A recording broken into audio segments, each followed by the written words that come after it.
बिहार में पिछले 15-16 दिनों से बीपीएससी रीपरीक्षा को लेकर धरना दिया जा रहा है, लेकिन सरकार की नींद नहीं खुल रही है।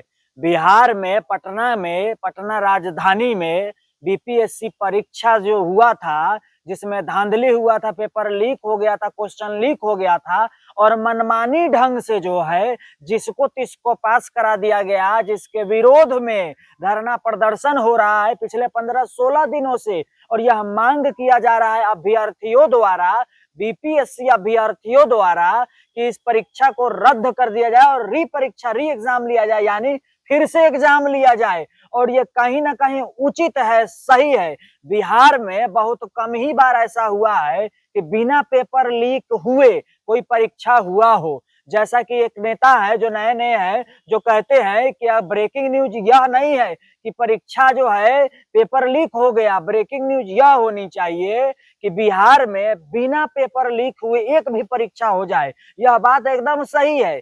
बिहार में लगभग कोई भी एग्जाम होता है, कोई भी पेपर होता है, किसी भी पद के लिए कोई भी एग्जाम होता है, उसमें पेपर लीक होना लगभग तय माना जाता है। पेपर लीक होता ही होता है और जिसका विरोध काफी समय से किया जा रहा है। बिहार का जो शिक्षा व्यवस्था है वो सब जानते हैं कि कितना चरमराया हुआ है।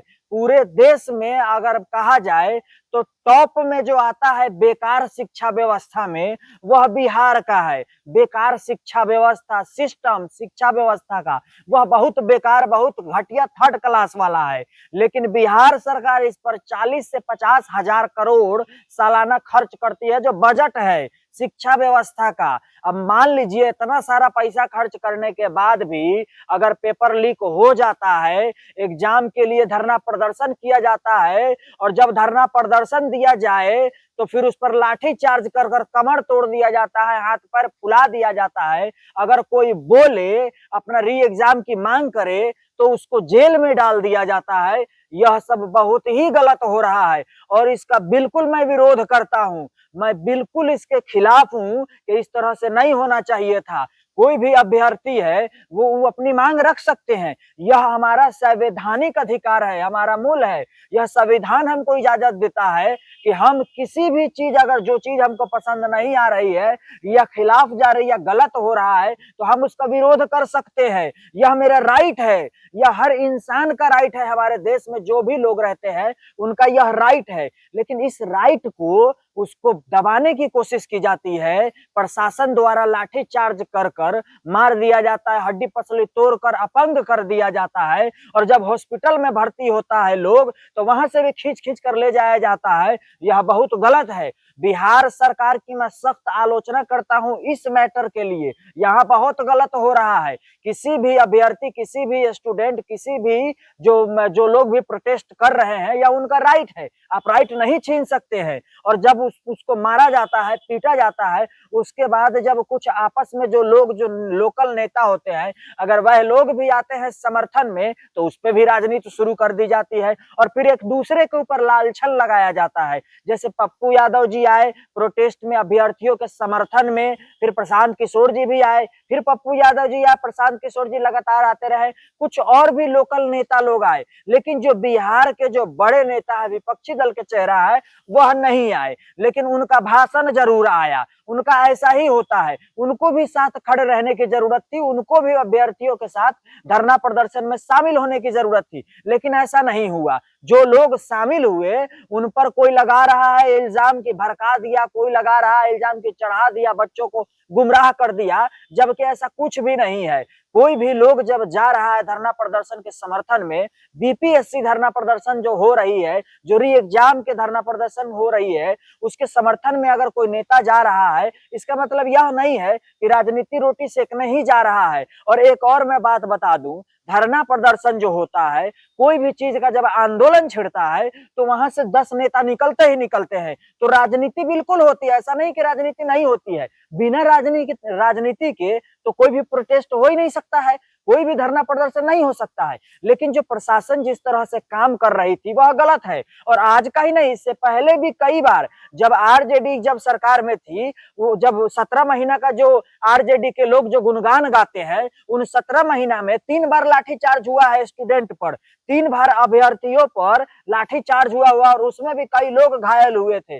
तब उस वक्त आरजेडी और गठबंधन की सरकार थी। और आज जब भारतीय जनता पार्टी और नीतीश कुमार जी की सरकार है, तब भी लाठीचार्ज हुआ है। तो ऐसा नहीं है कि कोई सरकार पहले रही हो और वो अगर ढिंढोरा पीट रही है कि हमारे राज्य में नहीं हुआ, तो ऐसा नहीं है। हर राज्य में चाहे जिसका भी सरकार रहा हो, बिहार के अंदर में जो लोग भी मंत्री विधायक सांसद रहे हो, उनके रीजन में पटना में अभ्यर्थी पिटे हैं। ऐसा नहीं है कि नहीं पिटे, कभी शिक्षक को मारा जाता है, कभी बीपीएससी परीक्षा के लिए जो री एग्जाम मांग रहे हैं उनको मारा जाता है, कभी कोई भी मैटर पर होता है तो लाठीचार्ज होता ही है और पिटवाया ही जाता है। हाँ, यह और बात है कि समय परिस्थिति बदलता है और जो लोग सत्ता में रहते हैं, सत्ता से बाहर आते हैं तो अपने आप को क्लीन चिट बताते हैं और यह बताने की कोशिश प्रयास करते हैं कि हमारे राज्य में तो ऐसा कुछ हुआ ही नहीं है। लेकिन हकीकत यह नहीं है। हकीकत यह है कि जब वह उनकी सत्ता आती है तो भी सेम सिचुएशन होता है, सेम लाठीचार्ज होता है और सेम पीटा जाता है। तो यह सब नहीं होना चाहिए। आखिर बिहार के लोग जाएं कहां बताइए? अगर यहाँ गलत हो रहा है, यहाँ पेपर लीक हो रहा है, तो धरना प्रदर्शन भी यही होगा, विरोध भी यही किया जाएगा। और सरकार का काम है उसको एक्सेप्ट करना, उस पर नजरिया बनाए रखना, उस पर विचार विमर्श करना, उन लोगों को बुलाकर बैठकर बात करना, क्योंकि भाई उनकी भी तो सरकार है। और एक और बात मैं आपको बताना चाहता हूं, बीपीएससी जो अभ्यर्थी, जो लोग यह प्रोटेस्ट में शामिल हैं, जो भी अभ्यर्थी शामिल हैं, इन लोगों को भी मैं एक बात बता दूं कि यह लोग जब अभी अभी जैसे कि लाठीचार्ज हुआ तो इनको तकलीफ हुआ और लाठीचार्ज किया कौन? वही लोग, इन्हीं के लोग। वे वह लोग हैं जो पास होकर कोई कुछ किसी पद पर चले जाते हैं, कोई किसी पद पर चले जाते हैं, और जब उनके हाथ में लाठी मिलता है, पावर मिलता है, तो वह भी वही काम करते हैं। इसीलिए मैं यह कहना चाहता हूं कि जो लोग भी प्रोटेस्ट कर रहे हैं, कृपया करके जब आप लोग अफसर बनिएगा तो कृपया करके इस चीज को बदलिएगा। यह लाठीचार्ज वाला मामला बहुत बेकार है। कितनों के घर उजड़ते हैं, कितने गरीब बच्चे रहते हैं जिनके पास इलाज के पैसे नहीं होते हैं और उन पर लाठीचार्ज करवा दिया जाता है, पानी डाल दिया जाता है ठंडी मौसम में। बताइए, तबियत खराब होगा, बुखार होगा, 10-15 हजार रुपया लग जाएगा। इतना यहाँ स्वास्थ्य व्यवस्था भी डिजिटल नहीं है, अब बहुत बढ़िया नहीं है कि जल्दी से सरकारी अस्पताल में ले जाएगा, इलाज फ्री में हो जाएगा। ऐसा तो है नहीं भैया, ये बिहार है और यहाँ कुछ भी पॉसिबल नहीं है, समझ लीजिए। यहाँ सब किसी भी चीज के लिए आपको संघर्ष करना ही पड़ेगा, लाठी डंडा खाना ही पड़ेगा, तबे जाके कुछ होता है। तो जो लोग संघर्ष कर रहे हैं उनको मेरा सलाम है और बिहार सरकार से नम्र निवेदन है कि कृपया करके इस पर विचार विमर्श करिए और बात करिए और इसका निपटारा करिए।